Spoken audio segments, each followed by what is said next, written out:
즐거운 주일 아침입니다. 제가 여러분들 드릴 말씀은 큰 주제로는요, 부활하신 예수 그리스도의 길이고요. 소 주제로는 그 열매, 그 두 번째 그 시간이 되겠습니다. 제가 그 얼마 전에 이 부분에 대해서 상당히 많은 그 고민을 하게 되었습니다. 그것은 바로 무엇이냐면, 보통 이제 지금 우리 그 목회자들을 일컬어서 이제 저같이 이제 이 젊은 세대의 그 목회자를 일컬어서 이 청빙 그 세대라고 합니다.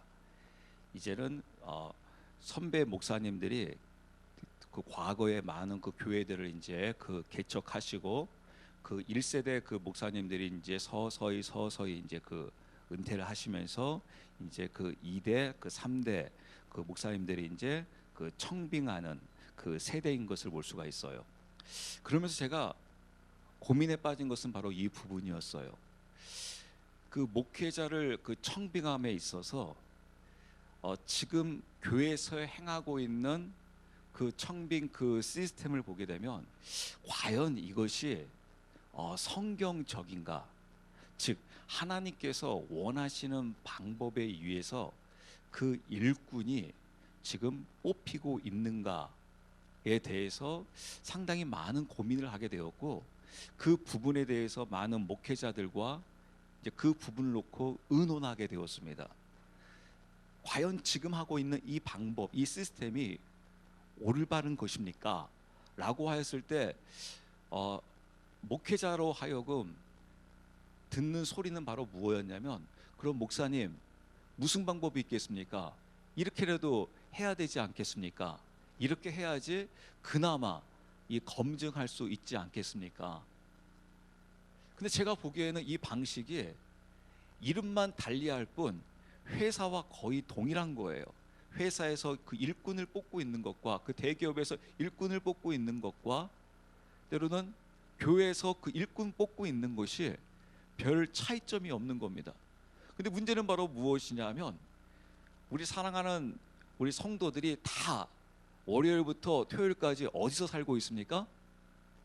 회사에서 직장 다니고 있잖아요.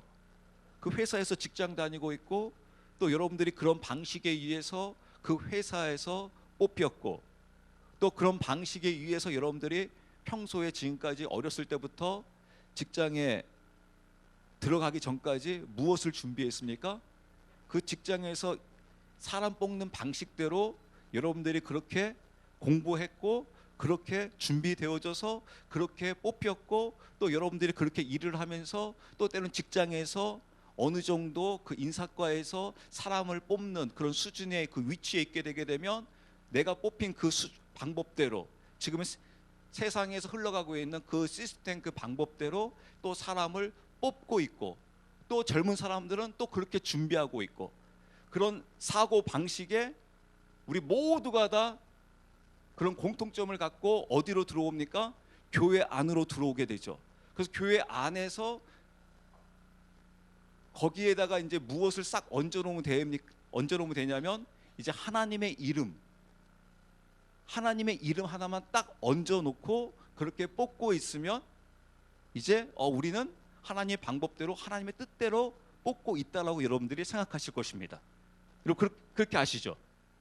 왜 제가 깜짝 놀란 게 바로 무엇이냐면, 제가 회개하면서요, 제가 과거 막 제자 훈련을 하면서 막 가르쳤던 어떤 리더십 또는 여러 가지 많은 부분들을 제가 막 하면서 가르쳐 놓고, 제가 얼마 전에 제가 그 20대 후반 때 또는 30대 초반 때 완전히 빠져 있었던, 정말 이것이 하나님이 기뻐하는 리더십이고 또 하나님 기뻐하는 이런 방식이다 라고 하면서 열심히 가르치고, 또 제가 기도하면서 그 준비했던 것을 가지고 과연 내가 지금 한번 그 부분을 다시 한번 그곳에 가서 내가 세미나를 들으면서 배우면 지금은 어떠한 기분일까 라고 하면서 가보았어요. 그러면서 들으면서 제가 하나님 앞에 정말 회개했던 게 바로 무엇이었냐면 이 부분이었어요. 때로 리더십 세미나, 때로 여러 가지 다른 그 세미나를 보면서 느꼈던 것은 바로 무엇이냐면, 야, 이걸 가지고 하나님의 이름만 빼게 되면 삼성 가서 리더십 훈련시킬 수 있고 LG 가가지고 경영학 훈련시킬 수 있겠구나. 또 여기다가 하나님 이름 집어넣으면 교회에서 리더십 세미나 할 수 있고 교회에서 무엇인지 할 수 있구나. 하나님 이름만 뺐다 집어넣었다 하게 되게 되면 이걸 가지고 얼마든지 여기 가서 저기 가서 얼마든지 써먹을 수 있겠구나. 그러면 제 스스로가 하나님 앞에 얼마나 회개했는지 몰라요. 과연 하나님이 기뻐하는 방식이냐? 그랬을 때 바로 무엇이냐면 우리가 하나님 말씀 안에서 점검하는, 즉 검증할 수 있는, 이 하나님의 말씀 안에서 검증할 수 있는 이 시스템이 우리 그리스도 안에 있어야 되는데, 목회자 안에 있어야 되고 여러분 가운데 있어야 되는데, 우리가 하나님 말씀 안에서 내 자신을 점검하고 때로는 목회자를 점검하고 때로는 우리 성도를 점검할 수 있는 이 마음이 없게 되면 결국 우리는 무엇을 쫓아갈 수밖에 없냐면, 아까 좀 전에 말씀드린 대로 세상의 방식대로 모든 것들을 우리가 평가하고 그 세상의 방식대로 우리는 모든 것들을 해 나가게 된다는 겁니다. 특히 여러분, 세상에서는 철저하게 무엇 중심이냐면요, 제가 가만히 자세히 보게 되니까 다 성과 중심이에요. 성과 중심. 눈에 보이는 뭔가 성과를 드러내야 돼요. 이것이 우리에게서 너무나 익숙해요. 가정에서도 성과, 학교에서도 성과, 직장에서도 성과. 이 부분에 대해서 너무나 익숙하게 되어져 있어요. 그래서 성과 중심이기 때문에 지금의 방식대로 사람을 뽑을 수밖에 없고 그렇게 준비될 수밖에 없습니다. 여러분, 이렇습니다. 회사에서는 여러분, 공부 잘하는 사람을 뽑으려고 할까요? 공부 못하는 사람을 뽑으려고 할까요? 회사에서는 여러분 공부 잘하는 사람을 뽑으려고 합니다. 그래서 이력서를 봅니다. 그 사람의 스펙을 봅니다. 그 사람의 또 스펙을 봐가지고 그 스펙을 본 이유는 바로 이겁니다. 공부 잘하는 사람을 뽑으려고 하는 이유는 바로 무엇이냐면요, 공부 잘하는 사람과 공부 못하는 사람의 차이점은 딱 한 가지예요. 뭔지 아십니까? 공부 잘하는 사람은요 중요한 것을 알고요, 공부 못하는 사람들은요 중요한 것을 몰라요. 공부 잘하는 사람들은요, 야 이게 중요한 거다 해가지고 그 중요한 거를, 그 포인트를 알고 그거를 공부를 해요. 근데 공부 못하는 사람은요 나름대로 공부하긴 공부하는데 그 중요한 거를 못 잡아요. 그 포인트를 못 잡고 중요하지 않은 거에 모든 것을 다 집중해서 공부를 합니다. 그래서 나중에 딱 들어놓고 보게 되게 되면 그 차이점이에요. 그래서 세상에서 공부 잘하는 사람을 뽑으려 하는 이유는 바로 무엇이냐면 이 사람은 이걸 안다라는 거예요. 무엇을 안다라는 거예요? 그 포인트를 안다라는 거예요. 그래서 그 포인트를 알기 때문에 무엇을 보냐면 그 이력을 보는 겁니다. 그 사람의 학벌을 보는 겁니다. 스펙을 보는 겁니다. 왜냐면 얘는 그 길을 안다라는 거예요. 무엇이 중요한지를 안다라는 거예요. 그러면서 또 하나를 또 요구합니다. 무엇을 보냐면요, 성공 스토리를 봅니다. 그 포인트를 알고 그 경험 속에서 네가 뭔가를 성공하면 이룬 적이 있느냐? 그러면 그 이론과 그 경험이 쌓여 있다는 것이죠. 그래서 그런 쪽에서 직장에서 사람 뽑기를 원하고 있고 교회에서도 그런 성공 스토리와 그런 스펙이 있는 사람들을 뽑기를 원한다고 있다는 겁니다. 근데 중요한 것은 바로 무엇이냐면요, 중요한 것은 하나님도 그러냐라는 거예요. 때로는 여러분, 우리가 이 성공 스토리에, 즉 성과 위주의 우리가 신앙생활도 이렇게 하고 있다는 겁니다. 이런 성과 위주의 신앙생활을 이렇게 했을 때 중요한 것은 바로 무엇이냐면, 저도 마찬가지고 여러분도 마찬가지고 우리는 하나님 앞에 서야 한다는 거예요. 하나님 앞에 섰을 때 무슨 문제가 생겨버리냐면, 그 마태복음에서 이야기하고 있는 대로 주님 저 아시죠? 제가 주님의 이름으로, 다시 한번 강조합니다.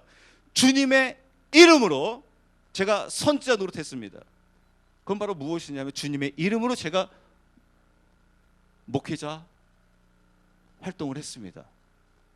제가 주님의 이름으로 귀신을 쫓아냈습니다. 주님의 이름으로 병을 치료했습니다. 지금 무엇을 가지고 지금 이야기하고 있죠? 딱 성과 있잖아요. 얼마나 성과 좋습니까? 얼마나 효율성 좋습니까? 주님의 이름으로 선지자 노릇도 하고, 주님의 이름으로 병도 치유하고, 주님의 이름으로 귀신도 쫓아냈어요. 그럼 여러분 이거 확실한 거 아닙니까, 여러분? 주님 앞에 확실한 거잖아요. 여러분 주님의 이름으로 선지자 노릇하고 귀신 쫓아내고 병을 고쳤으면 이 사람이 여러분 주님의 이름으로 대충 산 사람이에요? 주님의 이름으로 열정과 헌신과 모든 것을 10년을 기울여서 열심히 산 사람입니까? 아니면 그러지 않은 사람입니까?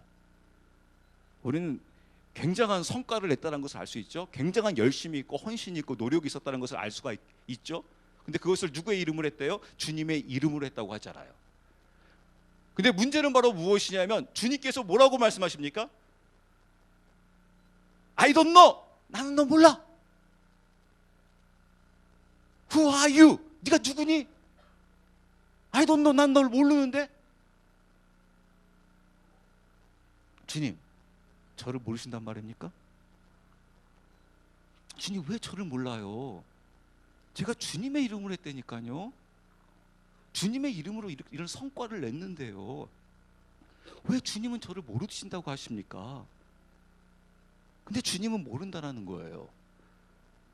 그러면 여러분 이게 큰일이잖아요. 저도 마찬가지, 여러분도 마찬가지. 우리 한국교회 모든 목회자, 모든 성도들이 다 주님 앞에 섰는데 주님께서 너 모른다라고 하게 되면 그때는 끝난단 말입니다. 옆에서 아무리 다수가 주님 저는 아는데요. 제가 옆에 있다가 주님 제 성도예요. 주님 여기 교회 교인이에요. 아무리 다수가 으쌰으쌰 하면서 저는 아는데 왜 주님은 저를 모르신다고 하십니까? 라고 하였을 경우, 여러분 이것은 굉장히 큰 낭패잖아요. 엄청난 일이잖아요. 그래서 주님께서 저에게 지금 몇 년 동안 집중적으로 저에게 바라보게 하는 게 바로 무엇이냐? 바로 이 믿음이에요. 지금 주님이 말씀하고 있는 너 믿음이 뭔 줄 아니? 주님이 보고 있는 것은 바로 무엇이냐면요, 여러분 바로 이거예요. 제가 아까 서론에 말씀드린 대로요, 저는 이것을 그냥 교회로 여러분 제가 적용해서 여러분들에게 말씀드리는 것뿐인데, 때로 교회에서 어떤 아까 말씀대로 목회자를 청빙함에 있어서 그 목회자에게 우리 성도들이 교회가 무슨 시스템이 있어야 하냐고, 무슨 시스템이 있어야 되냐면 정말 하나님의 그 마음의 시스템, 하나님이 지금 어디에 관심을 갖고 있느냐, 하나님은 지금 어디에 관심이 있냐면요, 그의 지금 성과를 지금 보고 있는 것이 아니라, 성과에 따라서 네가 있고 없고가 아니라 정말 네 안에 생명이 있느냐, 내가 네 안에 있었느냐, 나는 네 안에 없었다,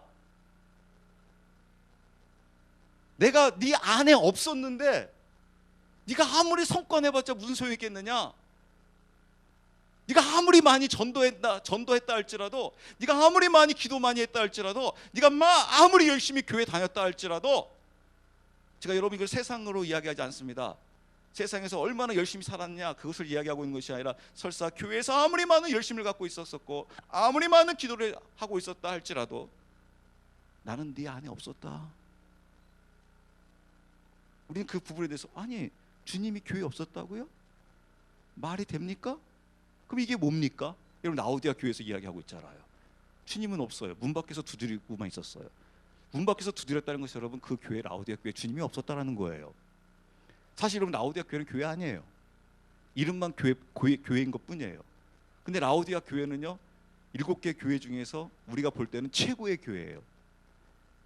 왜냐하면 부자가 여러분 신앙생활하기는 쉽습니까? 어렵습니까? 죄송해요. 우리는 부자가 안 돼봐가지고요. 우리는 지금 10억만 해도 억이 나와요. 근데 부자한테는 10억도 돈도 아니에요. 우리의 개념으로는요. 제가 오늘 이 말씀 묵상하다가요, 저희 말에 이 동네 저희 노회에 저쪽에 강주에서 대형교회라고 하는 교회를, 이름은 말하지 않겠습니다. 대형교회라는 교회를 서울로 가보면요, 대형교회도 아니에요. 서울에서는 이 중형교회도 될까 말까 해요. 우리 강주에서는 와 대형교회 하고 있는데, 제가 물어봤어요. 저희 부모님 과거에 다녔던 그 교회가 6천 명에서 한 7천 명 정도 되는데 서울에서는 이 교회를 대형 교회로 갈까 중형 교회로 갈까? 그러니까 중형 교회 살짝 지금 넘는 정도 수준이에요. 근데 우리 강주에서는 1,000명에서 2,000명 교회만 돼도 우리 강주에서는 대형 교회에 속해요. 그러니까 우리가 생각하고 있는 것과 저쪽에서 생각하는 것과 차이가 많이 나요. 부자들이 생각하고 있는 것과 우리가 생각하는 게 차이점이 굉장히 많이 나고 있는 것을 우리가 보게 됩니다. 아까 말씀드린 대로 우리의 이 개념, 우리의 이 생각에 따라서 자칫 잘못하게 되게 되면 하나님 앞에 섰을 때 우리가 이러다가 주님 앞에 섰는데 주님이 모른다고 하게 되면 과연 정말 어떻게 될까? 우리는 나름대로 정말 주님이 있었다고 했는데 아까 주님 말씀드린 라오디아 교회는 교회가 아니었어요. 근데 아까 좀 전에 말씀 우리가 보기엔 최고의 교회였었어요. 왜냐하면 라오디아 교회는 교회 자체가 부자예요. 교회가 부자라는 것은 누가 부자예요? 성도들이 부자예요. 아까 제가 좀 전에 말씀대로 우리하고 좀 개념이 좀 많이 다르다고 하지 않았습니까? 저도 잠깐 좀 강남 물 좀 먹었잖아요. 강남에서 살아보기도 하고 강남에서 목회해 봤잖아요. 그래서 강남 사람들의 압구정동 사람들의 서초구에 있는 사람들의 조금 습성을 좀 알지 않습니까? 그들이 어느 정도 갖고 있는지. 그런데 그 부자들이 신앙생활하기가 그렇게 힘든데 라오디아 교회를 보게 되면 신앙생활을 열심히 하고 있어요. 그거를 누구한테 영광 올려드리고 있는지 아십니까? 주님, 우리에게 이렇게 부를 주신 거 다 하나님의 은혜입니다. 감사합니다. 제가 보면서 깜짝 놀란 거예요. 왜냐하면 부자 자체는 신앙생활 하는 것 자체가 힘들어요, 여러분. 교회에 앉아있는 것 자체가 힘듭니다. 그런데 이 라오디가 부자들은요, 소위 말하는 우리나라로 치게 되면 이 강남교회예요. 또 강남 중에서 여러분 서초가 좀 더 부자더라고요. 제가 살 때 그래서 지금은 모르겠습니다. 제가 과거에 살 때는 서초가 좀 더 부자였었어요. 그런데 이 사람들이 신앙생활을 하면서 하나님 앞에 영광을 올려드리고 있고요. 더 충격적인 거는 바로 뭔지 아십니까?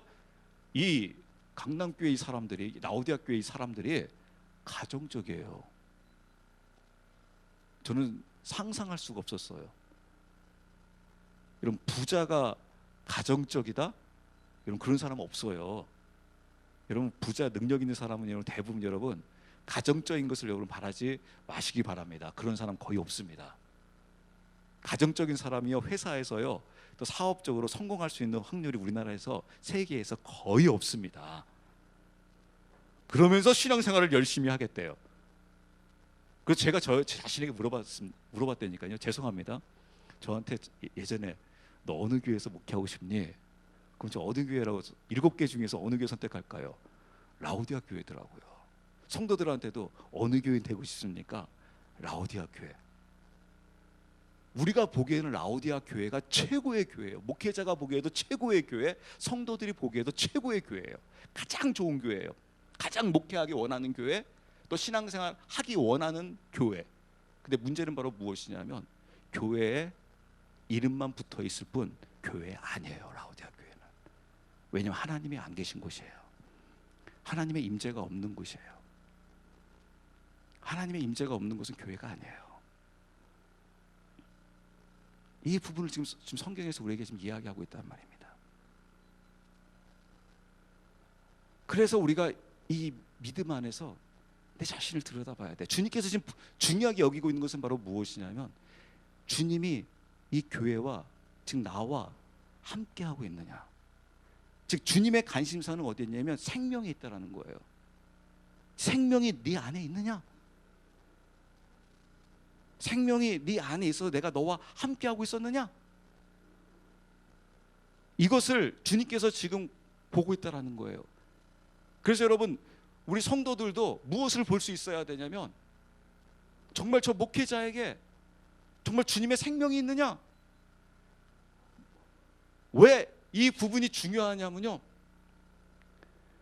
일단 목회자가 또는 집에서 가장이 때로는 리더자가 이 생명이 내 안에, 즉 주님이 나와 함께하고 있어야지 그 가장이, 리더가, 목회자가 무엇을 전하고 무엇을 가르칠 수 있겠습니까? 다시 말씀드려서요, 우리가 전도자로서 전도에 나갔을 때 내 안에 생명이 있느냐 생명이 없느냐, 그럼 여러분 이렇게 말씀하실 수 있을 거예요. 목사님, 생명이 없는데도 전도할 수 있나요? 있을까요, 없을까요? 그럼 이단들, 저단들, 소단들, 그 사람들 전도합니까, 안 합니까? 여러분, 생명 없어도 얼마든지 전도할 수 있어요. 즉 내가 갖고 있는 것을 가지고 전하게 되어 있는 겁니다. 다시 말씀드려서요, 내가 지금 평소에 어떠한 가치관 속에 살아가고 있느냐, 즉 내 안에 무엇이 있느냐에 따라 가지고 소위 말하는 이 자리에 계신 분들이 은혜를 받을 수 있고 은혜를 받지 아니할 수 있어요. 내가 평소에 나는 성공이라는 것에 굉장한 많은 관심을 갖고 있다. 그러면 제가 이 성공 시리즈로 설교를 쫙 하게 되게 되면 그 성공의 가치관을 갖고 살아가고 있는 분들은 제가 딱 뒤에 서 있을 때 나가면서 뭐라고 이야기할까요? 네, 오늘 목사님 은혜 많이 받았어요. 오늘 캐베어 설교 진짜 좋았어요. 내가 평소에 비즈니스에, 내가 리더십에, 즉 내가 갖고 있는 그 가치관에 거기에 맞는 것을, 때로는 교회 왔는데 설교자가 그 설교를 하거나 때로는 TV 보는데 내가 관심 갖는 그 분야를 어떤 유명 강사가 나와서 그것을 딱 하고 있었을 때 무슨 일이 벌어집니까? 채널 고정. 야, 진짜 명강이다.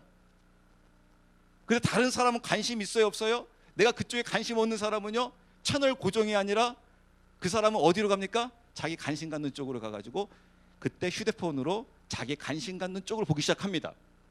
왜냐하면 자기의 그 관심 분야가 그쪽에 있기 때문에 그렇습니다. 그래서 어디에 있느냐에 따라 가지고, 나의 가치관이 어디에 있느냐에 따라 가지고 완전히 달라진다라는 거예요.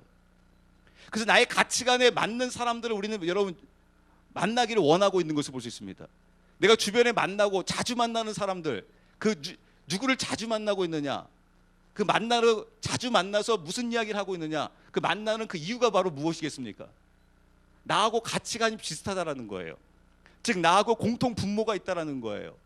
나하고 그 공통 분모가 있기 때문에 그 사람을 만나면 재미있고 그 사람을 만나면 많은 이야기를 나누게 되는 것을 볼 수가 있습니다. 그래서 나의 가치관에 따라 가지고 달라지는 것을 볼 수가 있어요. 아까 말씀드린 대로 생명이 내 안에 있게 되게 되면, 즉 하나님의 임재가 내 영 안에 있게 되게 되면 그 생명 있는 자는 무엇을 전하고 무엇을 가르치려고 하겠습니까? 생명을 전하고 생명을 가르칩니다. 근데 문제는 바로 무엇이냐면요, 듣는 사람, 나는 생명에 관심이 없어요. 다시 말씀드려서 나에게 생명이 없습니다. 즉 하나님의 임재가 없습니다. 그럴 경우 여러분 어떻게 될까요? 그럼 재미없는 거예요. 그 부분이 재미가 없는 거예요. 죄송합니다. 제가 오늘 가슴 아픈 이야기 하나 할까요? 요새 우리 현대인들이 왜 하나님 말씀 가까이 하지 않고 있을까요? 왜 이 말씀 보면 재미가 없을까요? 왜냐하면 하나님의 책은 성공 스토리 책이 아니기 때문에 그렇습니다. 소위 말하는 세상의 성공 스토리 책이 아니기 때문에 그렇습니다. 이 책은 생명의 책이기 때문에 그렇습니다. 생명을 살리고 생명이 있게 하는 책이기 때문에 그렇습니다. 근데 요새 우리에게는 생명에 관심이 없습니다. 그래서 말씀에 관심이 없는 겁니다. 말씀이 따분한 겁니다. 왜냐하면 나에게는 생명과 별로 관계가 없기 때문에 그렇습니다. 단순히 나에게 종교이기 때문에 그렇습니다. 한 해 흘러가는 종교이기 때문에 그렇습니다. 그래서요, 요새 많은, 제가 여러분 목회자를 이야기하는 것은 제가 목회자이기 때문에, 편하기 때문에 목회자를 이야기하는 겁니다. 그리고 목회자를 이야기하는 것은 목회자가 이 정도이면 다른 평신도에는 어느 정도이겠냐라는 거예요. 과연 우리 목회자에게 생명이 얼마나 있냐라는 거예요. 하나님의 임재가 정말 있느냐라는 거예요. 즉 성경에서 말하고 있는 이 믿음을 정확하게 알고 있느냐. 그러면서 제가 여러분들에게 말씀 전하고 있는 것은 지금 우리에게 있어서 저한테 가장 성경에, 물론 성경은 다 중요한데 성경에서 가장 핵심의 말씀을 뽑으라고 한다면 오늘 본문 말씀이에요. 요한복음 20장 31절, 30절, 31절 말씀인데 그 중에 이 31절에 뭐라고 되어 있냐면 이것을 기록하면 예수께서 하나님의 아들 그리스도이심을 너희에게 믿게 하려 함이요 또 믿고 그분의 이름을 통해 생명을 얻게 하려 함이라. 내가 너희에게 생명을 얻게 하려고 하겠다. 너희가 어떠한 믿음을 갖고 있어야 하는지 아느니? 그 믿음은 바로 무엇이냐면 예수께서 하나님의 아들 그리스도야. 한 번만 여러분 따라서 하시기 바랍니다. 중요하기 때문에 예수님만이 그리스도이십니다. 여러분 이것이 바로 복음이요 바로 이것이 믿음이라는 거예요. 예수님만이 그리스도이시다라는 거예요. 이미 여러분 누차 설명했기 때문에 제가 빨리빨리 나갑니다. 여기서 왜 예수님께서 즉 예수님만이 예수님은이라고 구분하면서 주어를 두고 있으면서 그리스도이시다라는 것을 분리해서 구분해서 말씀하고 있는 이유가 바로 무엇이냐면 바로 이 예수님을 믿는 믿음이 바로 무엇이냐면 지금 우리의 입장에서 설교 말씀드리겠습니다. 지금 우리의 입장에서 바로 그 예수님만이 그 2000년 전에 골고다 언덕에서 나를 위해서 또 온 인류를 위해서 십자가에서 모든 보혈의 피를 흘려주시고 죽으신 이 예수님만이 생명이라는 거예요. 다른 종교 어느 누구에게다 질문해 보는 겁니다. 2000년 전에 골고다 언덕에서 피 흘려 죽으신 분은 예수님밖에 없다라는 거예요. 거기에는 알라도 마호멧도 뭐 석가모니도 이만희도 어느 누구도 그 골고다 언덕에서 죽은 이는 예수님 이외에는 아무도 없다라는 거예요. 오직 인류를 위해서 나를 위해서 죽으신 분은 2000년 전에 골고다 언덕에 죽으신 그 예수님만이 나의 생명이라는 거예요. 이 예수님을 즉 골고다 언덕에서 지금 피 흘려 죽으시는 이 예수님이 생명임을 내가 믿고 있는 겁니다. 제가 왜 자꾸 강조하냐면요, 이 예수님에다가 다른 존재를 자꾸 집어넣습니다. 무엇을요? 능력을 보이면서요. 이 데살로니가 후서 말씀 보게 되면요, 나중에 짐승이 출현하는데 그 짐승이 사람들에게 누구처럼 보여지냐면 하나님처럼 보여진다고 합니다. 하나님처럼 하늘에서 불을 내리고 하나님처럼 막 자연을 막 호령하면서 막 능력을 행하기 시작합니다. 그래서 사람들이 보기에는 다 누구처럼 보이냐면 다 하나님처럼 보인다는 거예요. 하나님처럼. 즉 나의 생명처럼 보인다는 겁니다. 근데 우리는 그 앞에서 내가 갖고 있는 믿음은 아니다라는 거예요. 왜냐하면 생명의 예수님은 그 2000년 전에 십자가에서 죽으신 이 예수님밖에 없다라는 거예요. 내가 이 믿음을 확고하게 믿고 있기 때문에 어떠한 이가 나타나서 내가 바로 예수다라고 했을 경우 우리 뭐라고 말할 수 있습니까? 뻥치지 마라. 네가 2000년 전에 골고다 언덕에서 죽었느냐? 피 흘려 죽었느냐? 한번 너의 생년월일을 한번 보자. 에이, 1950년생이네. 전라도에서 태어나가지고 까불고 있어. 서울에서 태어나가지고 까불고 있어. 미국에서 태어나가지고 까불고 있어. 네가 언제 그때 태어났어? 하면서 우리가 혼낼 수 있다는 겁니다. 2000년 전에 골고다 언덕에 죽으신 그 예수님만이 생명이에요. 근데 여러분 이 믿음, 근데 이 믿음이 반드시 어디로 나가야 되냐면 아까 말씀드린 대로 예수님께서 누구라는 거예요? 그리스도라는 거예요. 즉 예수님께서 나를 위해서 피 흘려 죽으신 것으로 끝나지 아니하시고 사망 권세를 이기시고 다시 어떻게 하셨어요? 부활하셨다는 겁니다. 그래서 이 부활하신 분이 바로 누구냐면 바로 그리스도라는 거예요. 이 그리스도가 바로 나의 왕이라는 거예요. 즉 나를 위해서 십자가에 못 박혀 죽으신 이 예수님이 바로 부활하셨기 때문에 바로 나의 이제 그리스도가 되신다라는 거예요. 즉 나의 왕이 된다라는 겁니다. 그래서 믿음이 무엇이냐? 복음이 무엇이냐? 바로 예수님만이 그리스도이십니다. 이 믿음을 내가 갖고 있느냐?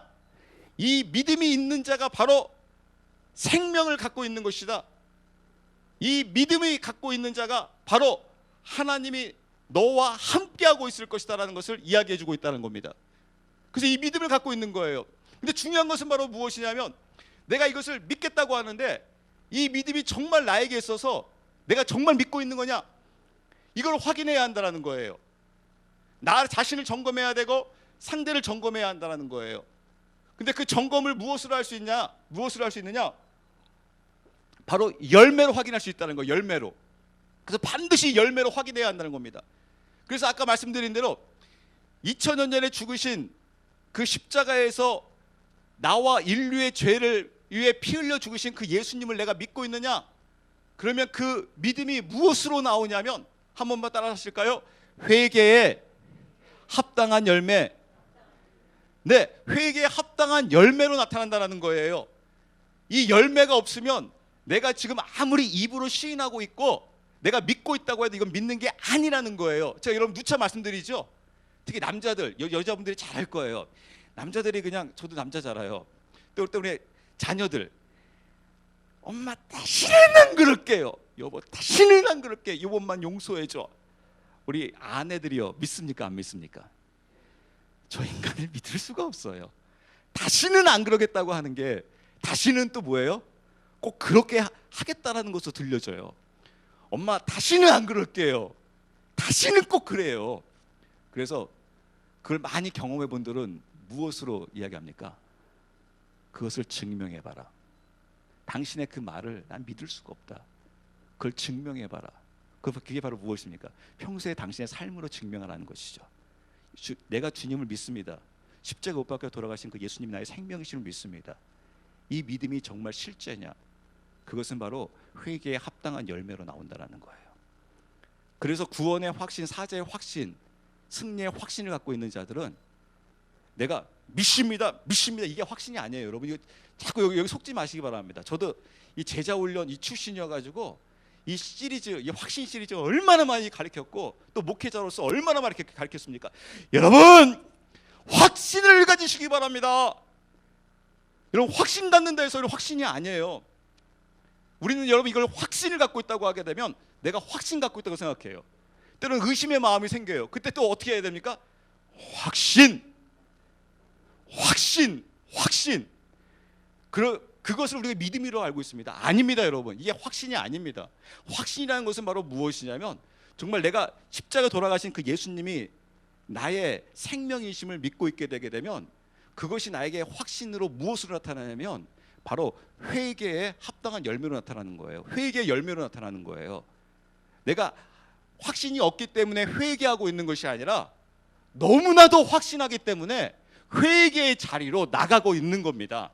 왜냐하면 내가 이렇게 확신 속에서 정말 생명 되신 주님이 나의 생명이심에도 불구하고 이 육신을 갖고 있어가지고 자꾸 어떻습니까? 자꾸 넘어져요. 안 넘어지려고 하는데도 또 묻어요. 무엇이요? 죄가요. 그래서 이 죄를 떨쳐버리고 싶은데 이 죄를 떨쳐버릴 길이 없어요. 길이 오직 하나밖에 없어요. 그 한 길이 바로 무엇입니까? 예수 그리스도의 보혈밖에 없는 거예요. 그래서 보혈 앞으로 나가서 회개하면서 회개하는 거로 끝나지 아니하고 이제는 어떻게 합니까? 나가서 싸우기 시작해요. 이제 죄와 싸우기 시작한다는 겁니다. 치열하게 싸우기 시작한다는 겁니다. 그래서 그 죄와 치열하게 싸우기 시작하니까 이제 무엇이 나오기 시작해요? 이제 열매가 나오기 시작하는 거예요. 그래서 예수님을 믿고 있다라는 것은 무엇으로 내가 증명이 되어지냐면 회개에 합당한 열매로 증명되어지고 있는 겁니다. 그러면 아까 말씀대로 이 예수님이 반드시 누구시라고요? 그리스도라고 했잖아요. 근데 이 그리스도가 누구예요? 나의 왕이잖아요. 그래서 그리스도를 믿고 있는 자들은 무슨 고백이 나오기 시작하냐면 성경에서 주님께서 우리에게 이렇게 말씀해주고 있어요. 마태복음 16장 24절에 뭐라고 되어 있냐면요. 빨리 한번 읽어볼까요? 마태복음 16장 24절 제가 읽겠습니다. 그때 예수께서 자기 제자들에게 이르시되 어떤 사람이 나를 따라오거든 자기를 부인하고 자기 십자가를 지고 나를 좇을 것이니라. 즉 내 자신을 부인하는 겁니다. 왜 내 자신을 부인하는 이유가 사도 바울이 이렇게 이야기하고 있어요. 이 부인이 얼마큼 이루어지냐면 매일매일 이루어지는 거예요. 여러분 이 사실 아십니까? 여러분 사랑은 성경에서 말하는 사랑은 그냥 할 수 있을까요? 아니면 저절로 할 수 있을까요? 억지로라도 막 해야 될까요? 성경에서 말하는 사랑은요 억지로 해야 돼요. 왜 그런지 아십니까? 저절로 할 수 있는 사랑은 불륜이에요. 그리고 성경에서 말하는 사랑은 내가 죽으라고 해야 돼요. 왜냐면 고린도전서에 뭐라고 이야기하고 있어요? 사랑은 오래 참고 모든 것을 견디고 모든 것을 믿고. 그러니 힘들어요, 쉬워요? 힘들어요. 여러분 죄는요 생각하지 않아도 저절로 돼요. 굳이 여러분들이 막 죄를 막 생각하려고 안 해도요 저절로 생각이 잘 되어져요. 잠자기 전에도 이 죄가 얼마나 생각이 잘 되는지요. 그냥 저절로 되어져요. 그런데 하나님이 하시고자 하는 그 열매를 맺기 위해서는요 치열한 싸움이 시작되어져요. 아까 말했는데 제가 이 사랑을 묵상하다가 그렇구나. 사랑이 저절로 되는 것은 그것은 위험한 거구나. 위험한 사랑이에요. 그런데 이제부터 남편을 여러분 지금 남편 20년 30년 살았어요. 사랑하려니 사랑이 돼요 안 돼요? 정말 힘들어요. 많은 분이 이래요. 목사님 사랑할 만해야지 사랑하죠. 사랑할 만한 짓을 해야지 사랑을 하죠. 그래도 내 새끼는 그래도 그나마 못된 짓 살아도 그래도 사랑하겠는데 왜 내 속에서 났기 때문에 저건 내가 난 것도 아닌데 저 짓하고 다니고 있으니 사랑이 됩니까 안 됩니까? 안 돼요. 그래서 억지로 사랑해야 돼요. 여러분 죽어진다라는 게 여러분 싫을까요? 내 자신이 내려진다라는 게 내 자신이 안 내려져요. 내 자아가 자꾸 올라와요. 내가 자꾸 주인이 되려고 그래요. 내가 주인이 돼서 신앙생활하고 싶어요. 예수님 믿는다고 하지만은 내가 주인이 돼가지고 나의 관점에서 내가 중심으로 신앙생활을 하고 싶은 거예요. 내가 주인이 돼서 가정생활을 하고 싶은 거예요. 내가 주인이 돼서 직장생활을 하고 싶은 거예요. 그래서 여러분 직장에서건 가정에서건 어디에서건 다 보면 마음에 드는 사람이 제대로 있어요 없어요? 마음에 안 들어요. 가끔씩 누가 마음에 들어요? 내 마음에 들어야지 마음에 드는 거예요. 내 마음에 안 들면 다 마음에 안 드는 거예요. 그래서 모든 것이 다 내가 주인으로 삶을 살아가고 있어요. 그것은 여러분 그리스도를 믿고 있는 게 아니라고 성경에서 이야기하고 있는 겁니다. 그리스도를 믿고 있는 자는 바로 그리스도가 나의 주인이라는 거예요.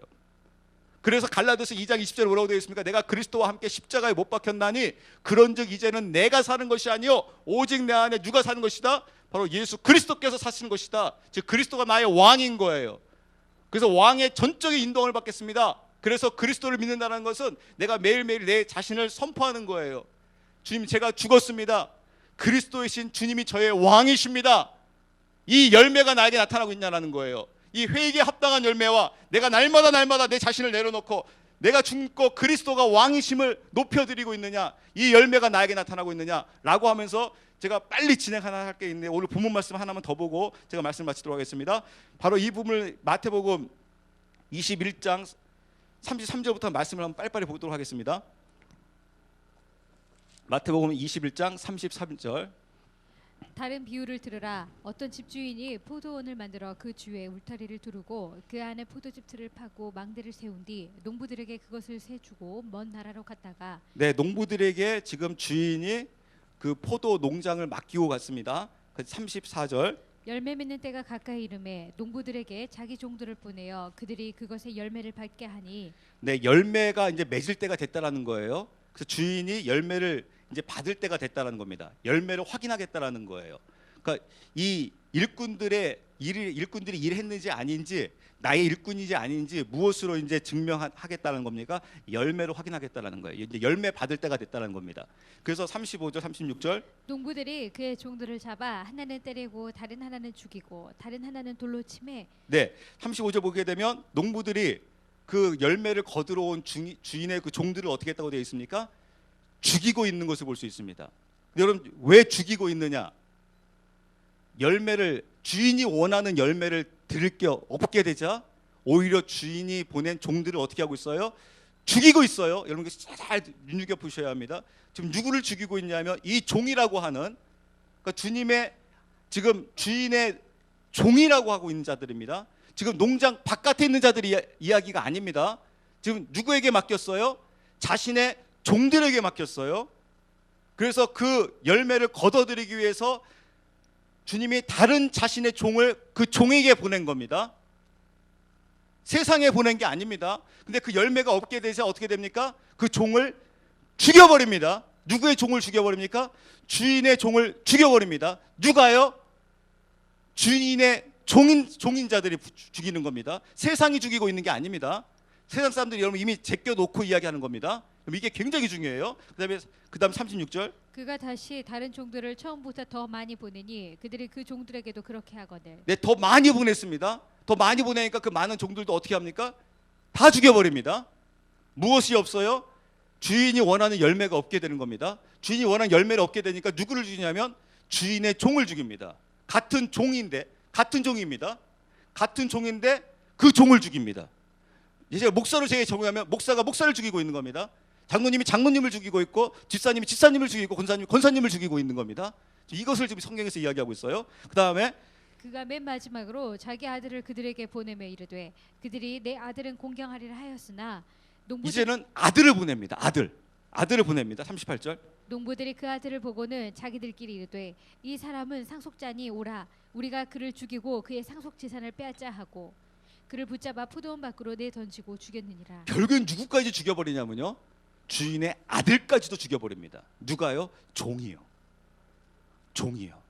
주인의 종이요. 무엇이 없게 되자? 열매가 없게 되자. 그 다음 말씀 보겠습니다. 그런즉 포도원 주인이 오면 그 농부들에게 어떻게 하겠느냐 하시니 그들 네, 이제 주인이 오시겠다라는 거예요. 그럼 어떻게 하겠느냐? 그래서 그들이 그분께 이르되 그가 그 사악한 자들을 무참히 멸하고 자기 포도원은 제때에 자기에게 열매를 바칠 다른 농부들에게 세 주리라 하더매. 네, 주인께서 어떻게 하신다고 되어 있습니까? 이 종들을 멸해버리시겠다라는 거예요. 이 열매 없는 이 종들을 멸하시겠다. 그리고 열매를 바칠 다른 누구에게 준다고요? 다른 농부에게 주겠다라는 거예요. 즉 열매가 있는 자에게 주겠다라는 거예요. 주인이 원하는 그 열매를 거둬들일 수 있는 자. 그래서 아까 그 열매가 바로 무엇이라고 말씀드렸습니까? 회개에 합당한 열매가 있느냐? 그리스도가 왕이심을 고백하고 있는 열매가 있느냐? 이 열매가 없으면 오히려 우리가 교회가 교회를 핍박하게 되고 목사가 목사를 핍박하게 되고 성도가 성도를 핍박해가지고 결국에는 죽인다라는, 결국엔 누구까지 죽게 되면 주인의 아들까지도 죽게 버린다라는 거예요. 이 일이 누구에게 이루어지고 있냐면 그 43절 말씀 보세요. 43절. 그러므로 내가 너희에게 이르노니 아버지께서 너희로부터 하나님의 왕국을 빼앗아 왕국의 열매를 맺는 민족에게 주시리라. 네, 하나님의 왕국이 누구의 것이라는 거예요? 바로 열매를 맺는 이 자에게 왕국이 하나님의 왕국 것이다. 그에게 하나님의 왕국이 없다라는 거예요. 열매가 없는 자는 하나님의 왕국이 없다라는 거예요.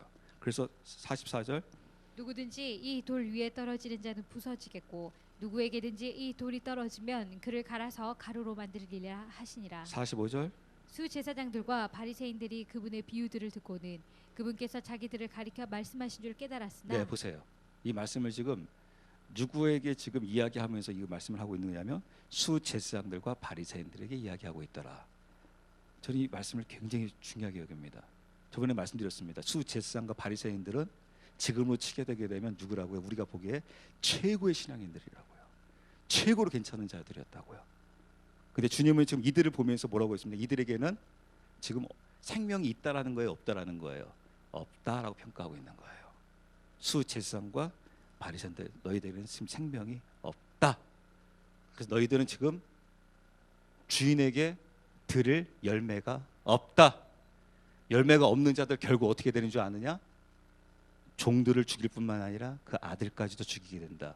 그래서 증명되어졌죠.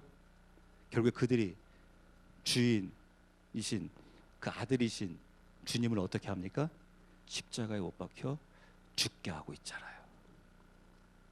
이것을 지금 우리에게 뭐라고 했습니까? 지금 우리 2016년도에 살고 있는 우리들에게 보라는 거예요. 너에게 이 열매가 있느냐? 그래서 그 열매를 목사는 계속해서 정말 나에게 열매가 있느냐, 이 생명이 있느냐.